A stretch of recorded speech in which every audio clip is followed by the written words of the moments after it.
Dear friends, नमस्कार। मैं हूं आपकी चोपड़ा मैम। मैंने इससे पहले के अपने वीडियोस में शिक्षा के उद्देश्य के विषय में चर्चा की थी कि शिक्षा जो हम इतनी मेहनत करके ले रहे हैं उसका उद्देश्य अधिक से अधिक धन कमाना और अच्छी से अच्छी पोस्ट लेने के अतिरिक्त और क्या होना चाहिए। आज स्टूडेंट्स ज़्यादातर कंटेंट पर ध्यान देते हैं, उन सब्जेक्ट्स पर ध्यान देते हैं जिनसे उनका कैरियर बनना है, और वो ज़रूरी भी है क्योंकि अपना भविष्य उन्होंने स्वयं संवारना है। आज विज्ञान का युग है, आज टेक्नोलॉजी का युग है, तो उसकी शिक्षा लेना तो ज़रूरी है। लेकिन हमारे स्कूल्स में Sanskrit, Hindi, even English literature के माध्यम से जो वैल्यूज़ बच्चों को पढ़ाई जाती हैं वो ग्रेट है, सिंपली ग्रेट।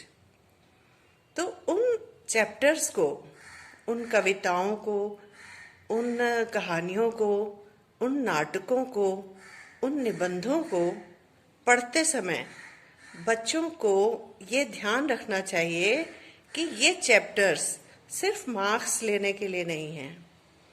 उन्हें इन बातों को, इन वैल्यूज़ को अपने बिहेवियर में उतारना चाहिए, अपने चरित्र का निर्माण करना चाहिए उन सब वैल्यूज़ से।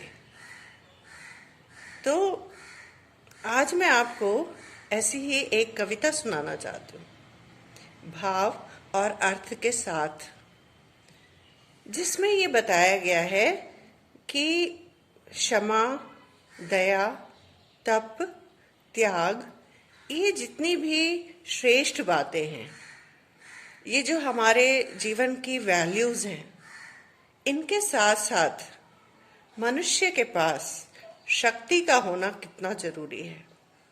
शक्ति से मेरा तात्पर्य शारीरिक शक्ति तो है ही, इसके साथ साथ ज्ञान की शक्ति, धन की शक्ति, और देश के संदर्भ में सैन्य शक्ति, इसके अतिरिक्त प्रोडक्शन की शक्ति, और भी बहुत सी ऐसी शक्तियां हैं जो मनुष्य के स्तर पर, समाज के स्तर पर तथा देश के स्तर पर होना बहुत ज़रूरी है। मैं व्यक्तिगत रूप से हमारे हिंदी के बहुत प्रसिद्ध और ओजस्वी कवि श्री रामधारी सिंह दिनकर की कविता शक्ति और क्षमा से बहुत प्रभावित हूँ, और मैं चाहती हूँ कि मेरे स्टूडेंट्स और मेरे व्यूवर्स इस कविता को ध्यान से सुने, इसके भाव को समझें और इसका आनंद लें। क्षमा, दया, तप, त्याग, मनोबल, सबका लिया सहारा, पर नरव्याघ्र सुयोधन तुमसे कहो कहाँ कब हारा। क्षमाशील हो रिपु समक्ष तुम हुए विनत जितना ही, दुष्ट कौरवों ने तुमको कायर समझा उतना ही। तो इन पंक्तियों का संदर्भ जाता है महाभारत की कहानी से। पांडव क्षमाशील थे, दयावान थे, तपस्वी थे, त्यागशील थे, इतनी ग्रेट वैल्यूज थी उनमें। लेकिन दुर्योधन जैसे दुष्ट व्यक्ति ने इसका कोई मूल्य नहीं जाना।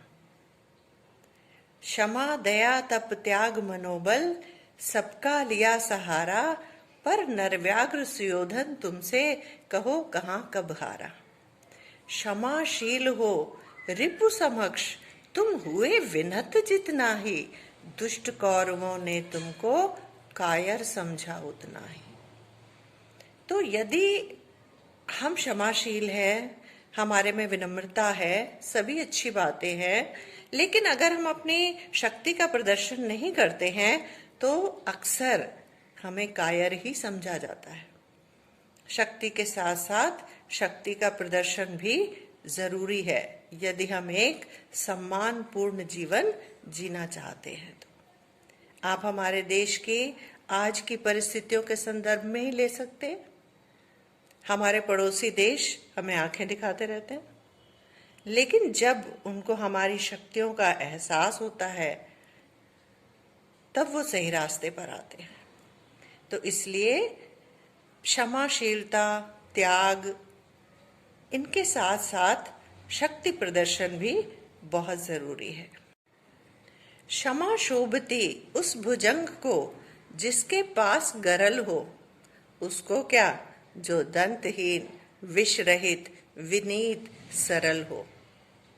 यदि कोई जहरीला सांप हमारे पास से हमें नुकसान पहुंचाए बिना निकल जाए तो हम अपने आप को बहुत भाग्यशाली मानते हैं।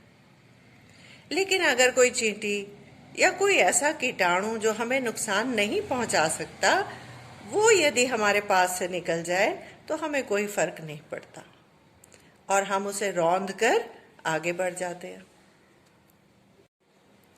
एक और उदाहरण इस कविता में बताया गया है शक्ति प्रदर्शन का। 3 दिवस तक पंथ मांगते रघुपति सिंधु किनारे, बैठे पढ़ते रहे छंद अनुनय के प्यारे प्यारे। उत्तर में जब एक नाद भी उठा नहीं सागर से, उठी अधीर धधक पौरुष की आग राम के शर से। इन पंक्तियों का संदर्भ जाता है रामायण की कहानी की ओर, जहां पर सीता हरण के बाद श्री राम जी को सीता जी को वापस लाने के लिए श्रीलंका जाना था, लेकिन बीच में समुद्र लहरा रहा था। उसे सेना के साथ पार करना असंभव सा प्रतीत हो रहा था। इसलिए श्री राम ने समुद्र से विनय की, 3 दिवस तक पंथ मांगते रघुपति सिंधु किनारे, बैठे पढ़ते रहे छंद अनुनय के प्यारे प्यारे। किंतु उत्तर में जब एक नाद भी उठा नहीं सागर से, सागर ने उनकी सुनी नहीं। वो बहुत प्यार से, विनम्रता पूर्वक सागर से विनती करते रहे कि वो उन्हें श्रीलंका जाने के लिए मार्ग दे दे। किंतु उत्तर में जब एक नाद भी उठा नहीं सागर से, उठी अधीर धधक पौरुष की आग राम के शर से। तो शीतल स्वभाव वाले श्री रामचंद्र जी को भी क्रोध आ गया और उन्होंने समुद्र को सुखाने के लिए धनुष पर बाण चढ़ा लिया। इसका क्या नतीजा हुआ? सिंधु देह धर त्राहि त्राहि, सिंधु देह धर त्राहि त्राहि करता आ गिरा शरण में, चरण पूज दास्ता ग्रहण की बंधा मूढ़ बंधन में। जब सागर को लगा कि श्री राम बहुत शक्तिशाली हैं और उसका अस्तित्व तो समाप्त हो जाएगा, इसलिए वो हाथ जोड़कर उनके सामने प्रकट हुआ और अपने ऊपर पुल बनाने का तरीका भी उनको बताया। इसलिए इसके बाद कवि कहते हैं कि यदि आप शक्तिशाली हैं, आप में ताकत है, तभी आपकी विनम्रता और विनय की भी वैल्यू है। सच पूछो तो शर्मे ही बसती है दीप्ति विनय की, संधि वचन संपूज्य उसी का, जिसमें शक्ति विजय की। जो विजय कर सकता है, जो देश विजय करने की ताकत रखता है, उसी के साथ बड़े बड़े देश मित्रता का प्रस्ताव रखते हैं। सहनशीलता, क्षमा, दया को तभी पूजता जग है, बल का दर्प चमकता उसके पीछे जब जगमग है। आपके साथ मित्रता कोई तभी करता है जब आपकी शक्तियों का उसे एहसास होता है। इसलिए अगर आपने एक अच्छा जीवन, एक सम्मानपूर्ण जीवन जीना है, तो आपके पास शक्ति का होना बहुत ज़रूरी है। एक व्यक्ति के संदर्भ में भी, एक समाज के संदर्भ में भी और एक देश के संदर्भ में भी। जय हिंद, धन्यवाद। तो मित्रों, उम्मीद है आपको ये कविता पसंद आई होगी। इसी तरह की कुछ कविताएं, कुछ कहानियाँ, कुछ नाटक मैं आपके सामने प्रस्तुत करती रहूँगी, जिससे हमारे बच्चों का व्यवहार और उनके चरित्र निर्माण में सहायता मिले। धन्यवाद।